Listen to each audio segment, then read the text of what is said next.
Hello friends, how are you? I'm Krishna Nayak, your chemistry teacher, and today we are going to discuss about the third type of bond, which is a coordinate bond. Okay, coordinate bond. You can say also it a coordinate covalent bond. Okay. हमने उसकी starting में discussion की थी कि coordinate covalent bond में actually होता क्या है, ओके। लेकिन हम इसे अब डिटेल में स्टडी करेंगे। ये भी one type of covalent bond ही है। कोवेलेंट बॉन्ड में जैसे नंबर ऑफ इलेक्ट्रॉन शेयर होता है बिटवीन टू एटम, यहाँ पे भी इलेक्ट्रॉन शेयर ही होंगे। By the sharing of electron ये बॉन्ड भी फॉर्म होता है, उसी वजह से आप उसे कोऑर्डिनेट कोवेलेंट बॉन्ड भी बोल सकते हो, ओके। चलो, तो कोवेलेंट बॉन्ड और कोऑर्डिनेट कोवेलेंट बॉन्ड में क्या डिफरेंस है वो देखते हैं। तो उसके लिए हम पहले देखते हैं उसकी डेफिनेशन, ओके। तो किसे बोलेंगे कोऑर्डिनेट कोवेलेंट बॉन्ड? तो it is a special case, it is a special case of covalent bond formed by mutual sharing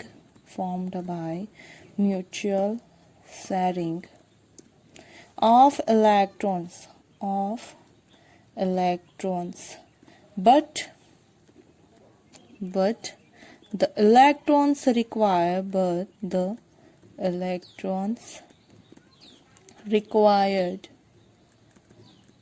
for sharing are contributed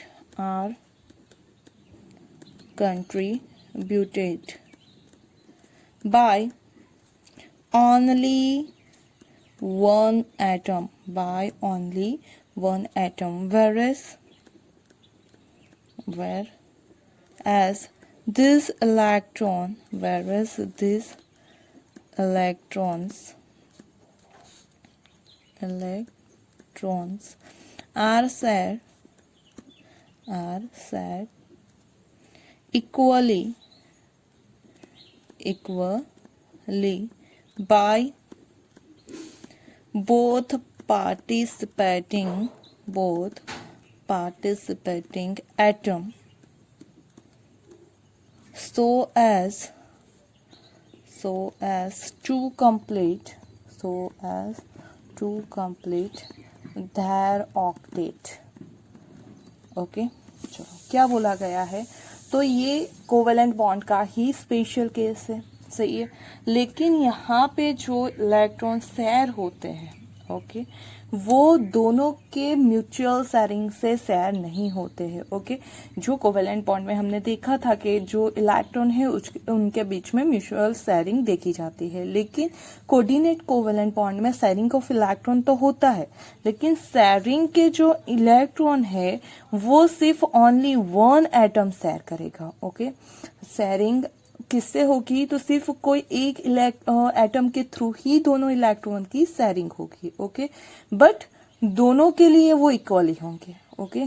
कि जितने भी अंदर एलिमेंट, जो दो एलिमेंट पार्टिसिपेट कर रहे हैं, वो दोनों के दोनों यहाँ पे इलेक्ट्रॉन को शेयर नहीं कर रहे हैं, लेकिन दोनों के लिए वो क्या इक्वली काउंट हो गए, ताकि वो अपना ऑक्टेट कंप्लीट कर सके। तो उस टाइप का जो कोवेलेंट बॉन्ड है उसे कहेंगे हम कोऑर्डिनेट कोवेलेंट बॉन्ड, ओके। मतलब सिंपल कोवेलेंट बॉन्ड है तो उसमें शेयरिंग दोनों एलिमेंट करेंगे, ओके। कि जिनके बीच में बॉन्ड फॉर्म हो रहा है वो दोनों एलिमेंट क्या करेंगे? शेयरिंग करेंगे। लेकिन कोऑर्डिनेट कोवेलेंट बॉन्ड में सिर्फ एक ही एटम शेयरिंग करेगा, ओके। चलो हम देखते हैं उसके एग्जांपल। उससे पहले कुछ और उसके कैरेक्टरिस्टिक्स देख लें। आफ्टर दैट हम जब एग्जाम्पल देखेंगे then you will get the more idea about that, okay. तो ये जो है, तो हमने कहा कि सिर्फ एक ही कर रहा है, तो उसका जो रिप्रेजेंटेशन है वो भी सम डिफरेंट तरीके से होना चाहिए, ओके। तो कैसे होता है? The atom which contributes the electrons for sharing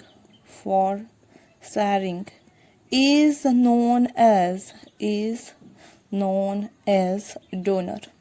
okay कि जो इलेक्ट्रॉन को शेयर करेगा वो क्या कहलाएगा, it is known as donor. Okay and the other atom which accept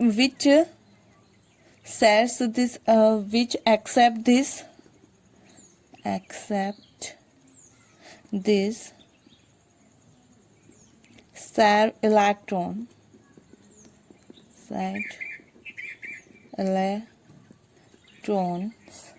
is known as acceptor. Okay जो दोनों इलेक्ट्रॉन शेयर करेगा वो कहलाएगा डोनर और जो दोनों इलेक्ट्रॉन शेयर करेगा वो कहलाएगा एक्सेप्टर. ओके तो यहाँ पे जब आप उसे रिप्रेजेंट करोगे, ओके डोनर कौन होगा, तो जो इलेक्ट्रॉन हमने यहाँ पे क्या बोला, कोऑर्डिनेट कोवेलेंट बॉन्ड में सिर्फ कोई एक एटम ही दोनों इलेक्ट्रॉन शेयर करेगा. जो एटम दोनों इलेक्ट्रॉन शेयर करेगा वो हो जाएगा डोनर और जो इलेक्ट्रॉन एक्सेप्ट करेगा it is known as a acceptor. Okay अब ये जो बॉन्ड है वो कैसे रिप्रेजेंट किया जाता है, the bond is represented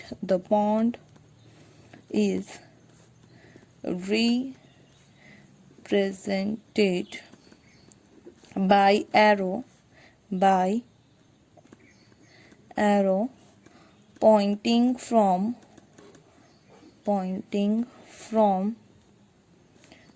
donor to donor atom towards acceptor atom. Okay जो एरो होगा वो किस तरफ से किस तरफ का होगा, तो जो एरो है वो होगा हमारा डोनर एलिमेंट से, जो हमारा डोनर है ओके डोनर एटम उसकी तरफ से एक्सेप्टर एटम तरफ का हमारा क्या हो जाएगा, तो एरो हो जाएगा. ओके मतलब आपको उसे ऐसे रिप्रेजेंट करता है उस बॉन्ड को. बाकी जो बॉन्ड है उसे हम सिंपल सिर्फ डैश से रिप्रेजेंट करते हैं, लेकिन जो कोऑर्डिनेट कोवेलेंट बॉन्ड है वो एरो से रिप्रेजेंट होगा.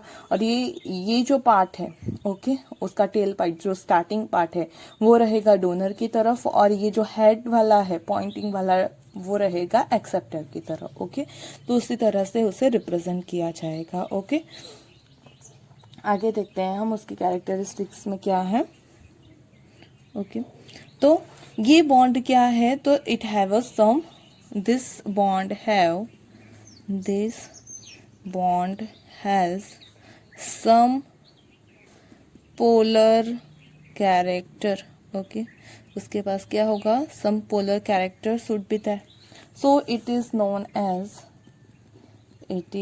also known as, first it is known as a dative bond. Okay or you can say that the semi-polar bond or also you can say that co-ionic bond. Okay तो ये जो हमारा coordinate bond है उसी को आप different नाम से जान सकते हो. फर्स्ट है डेटिव बॉन्ड भी किसे बोलते हैं, कोऑर्डिनेट कोवेलेंट बॉन्ड को ही डेटिव बॉन्ड बोलते हैं.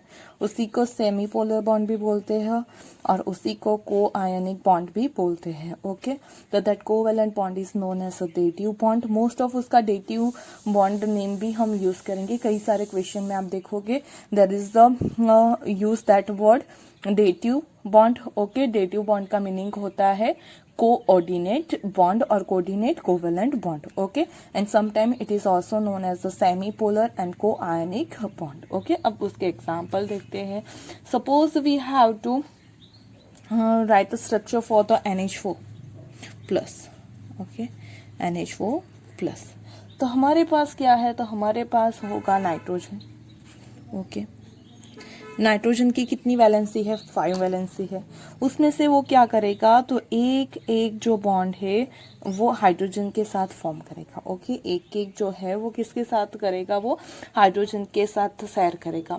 तो यहाँ पे स्ट्रक्चर कुछ ऐसा हो जाएगा, ये नाइट्रोजन के एक एक इलेक्ट्रॉन और साथ में एक एक इलेक्ट्रॉन हाइड्रोजन के। ओके, तो ये 3 जो बॉन्ड फॉर्म हो रहा है। ओके, ये पहला वाला बॉन्ड, ये दूसरा वाला बॉन्ड, ये तीसरा वाला बॉन्ड, ये फर्स्ट बॉन्ड, ये सेकंड बॉन्ड और ये थर्ड बॉन्ड। ये तीनों जो बॉन्ड है वो कौन से बॉन्ड है, तो कोवैलेंट बॉन्ड। कोवैलेंट बॉन्ड क्यों, क्योंकि जो नाइट्रोजन और हाइड्रोजन है दोनों म्यूचुअल शेयरिंग कर रहे हैं। ओके, अब हमें पता है नाइट्रोजन के पास तो 5 वैलेंस इलेक्ट्रॉन होते हैं। क्यों, उसका कॉन्फ़िगरेशन हो जाएगा आपके लिए 2 5। ओके, तो उसके पास क्या होता है, टोटल 5 नंबर ऑफ इलेक्ट्रॉन, उसने 3 शेयर कर दिया, तो उसके पास और भी 2 रहे। तो वो 2 जो इलेक्ट्रॉन है वो कैसे शेयर करेगा, तो यहाँ पे आ गया आपका 4th नंबर का हाइड्रोजन। अब उनके बीच जब बॉन्ड फॉर्म होगा तो वो दोनों इलेक्ट्रॉन किसके रहेंगे, नाइट्रोजन के ही रहेंगे। वो दोनों इलेक्ट्रॉन किसके रहेंगे, नाइट्रोजन के रहेंगे।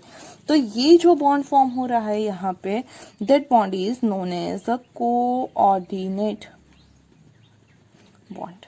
क्यों, क्योंकि यहाँ पे भी शेयरिंग हो रही है, लेकिन जो इलेक्ट्रॉन है वो कौन शेयर कर रहा है, दोनों इलेक्ट्रॉन शेयर कर रहा है नाइट्रोजन। यहाँ पे क्या हो रहा था, तो एक इलेक्ट्रॉन हाइड्रोजन ने किया, एक इलेक्ट्रॉन हाइड्रोजन ने किया, यहाँ पे भी एक इलेक्ट्रॉन, मतलब दोनों ने एक एक इलेक्ट्रॉन शेयर किए, दोनों ने म्यूचुअल शेयरिंग से बॉन्ड फॉर्म किया। So it is known as a simple covalent bond. But यहाँ पे भी शेयरिंग हो रही है, लेकिन बॉन्ड के जो दोनों इलेक्ट्रॉन है वो कोई एक एलिमेंट ही क्या कर रहा है, शेयर कर रहा है। So it is known as a coordinate bond. Okay, उसका अगर आपको स्ट्रक्चर ड्रॉ करना होगा then you will draw a structure like, ये हो गया आपका nitrogen. After that you have to show like this arrow. Okay, coordinated bond हमने बोला इस तरह से होगा, डोनर से एक्सेप्टर के साइड का, और ये हो जाएंगे आपके सिंपल। ओके, तो जब भी आप ऐसा कोई स्ट्रक्चर में देखो, मतलब कि वो आपका क्या है, तो it is your coordinate bond. Okay, and that 3 bond are known as the covalent bond. Okay, do you get it? Now if you draw the structure of sulfur dioxide, okay, वो कैसे ड्रॉ करना है उसके बाद के lecture में हम दिखेंगे। हम सिर्फ यहाँ पे सम एग्जांपल्स देख रहे हैं कि कैसे वो रिप्रेजेंट किया जाता है। In the sulphur dioxide there is also one coordinate bond in the sulphur dioxide SO2। Okay, कैसे स्ट्रक्चर होगा, तो S यहाँ पे होगा डबल बॉन्ड हो और एक बॉन्ड होगा कोऑर्डिनेट बॉन्ड। ओके, ये कैसे आया वो उसके बाद के लेक्चर में आप सीखोगे कि ये आपको स्ट्रक्चर कैसे फॉर्म करना है, कैसे पता चला कि कोऑर्डिनेट बॉन्ड फॉर्म हो रहा है। ओके, तो ये हम उसके बाद के लेक्चर में देखेंगे कि कोऑर्डिनेट बॉन्ड फॉर्म हो रहा है वो कैसे पता चलेगा। In this lecture you have to just see that कि कोऑर्डिनेट बॉन्ड रिप्रेजेंट कैसे होता है और बॉन्ड किस बॉन्ड को हम कोऑर्डिनेट बॉन्ड बोल सकते हैं। Okay, now you can also draw a structure of NH3। यहाँ पे NH3 में 1 लोन पेयर ऑफ इलेक्ट्रॉन होगी। क्यों, हमने अभी देखा NH3 फॉर्म होता है तो 3 इलेक्ट्रॉन शेयर हो गए, लेकिन एक इलेक्ट्रॉन बच गया। वही एक इलेक्ट्रॉन क्या करेगा, तो वो डोनेट करेगा BF3 को, and it will be a form और कोऑर्डिनेट बॉन्ड। तो ये BF3 और NH3 के बीच में ये जो बॉन्ड है वो कौन से बॉन्ड है, कोऑर्डिनेट कोवेलेंट बॉन्ड है। Okay, do get it idea about that coordinate bond. Coordinate bond है मतलब वो कोवेलेंट बॉन्ड की तरह शेयरिंग से ही फॉर्म होता है, लेकिन शेयरिंग के इलेक्ट्रॉन को एक एटम ही शेयर करता है, लेकिन दोनों इलेक्ट्रॉन के लिए वो क्या, दोनों एटम के लिए वो इक्वली होते हैं। मतलब क्या आप उसी के थ्रू इसको भी क्या ये दोनों के हैं ऐसे हम काउंट कर सकते हैं यहाँ पे। ओके, ये दोनों इलेक्ट्रॉन शेयर कर रहा है सल्फर, लेकिन जितने वो सल्फर के हैं उतने ही ऑक्सीजन के ही, और ये दोनों इलेक्ट्रॉन शेयर कर रहा है नाइट्रोजन, बट ये दोनों इलेक्ट्रॉन जितने नाइट्रोजन के हैं उतने ही किसके हैं, हाइड्रोजन के हैं। So they can complete their octet. Both atom can complete their octet by this sharing of electron, and this is known as the coordinate covalent bond। and वो एरो से डिनोट किया जाएगा, किस तरफ का एरो, तो डोनर टू एक्सेप्टर का arrow. Okay, thank you for watching this video and wait for the next video. If you like the video then don't forget to like my video and subscribe my channel. Thank you.